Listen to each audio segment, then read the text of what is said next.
We're taking all of the online video and making sense of it for consumers, because as more and more video becomes online, more video becomes available within the cable networks and the IPTV platforms, it's becoming much more difficult for consumers to make sense of all the content and actually find the content that's mostly relevant to them. So what we've done is we've created a platform in partnership with some of the largest national and international programmers to create a curated experience where a user can come in and search for different video topics that they simply want to follow, and be able to follow that not just from a particular news source or a pundit, but just simply on the topic. And by doing so, we create for them a microcast, what is essentially a linear feed on that topic, but of stories created by different people like Fox Business News, CNBC, Reuters, Bloomberg, BBC, even Al Jazeera for that matter. And what this does is this gives users the ability to just simply follow the topics that are important to them, but most importantly get a wider range of perspectives on those topics. So a user, when they create this microcast, if you will, they can watch it in a very linear format, from the beginning clip all the way to the last clip that we provide for them. And the clips are ranked based upon a relevancy score that our system builds in, plus a date timestamp. Now, if they also want to just simply skip around to different clips, say, hey, I want to see the BBC, maybe the Fox, and oh yeah, I'll catch the Bloomberg and the Wall Street Journal clip, they can do that as well. So we can have a lean forward or a lean back experience for these people. And we want to bring as much flexibility to the system as possible.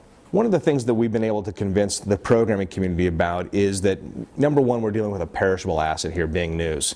And for them, they need to find a way to extend the monetization life of that. So by extending the distribution of this content to different platforms like OneCast, it does just that. It brings them to more viewers. It gives that asset a little more shelf life, if you will, from a monetization perspective.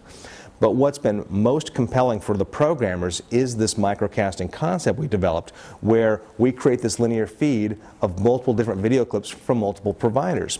And what that does for the programmer is, if you're Fox, for example, it's going to be very difficult for you as Fox to get in front of a CNBC viewer, for example, because in some cases your brand stands in your way. People are very loyal to their different brands. But by participating in this microcast environment, you're going to be part of a story that includes these other programmers.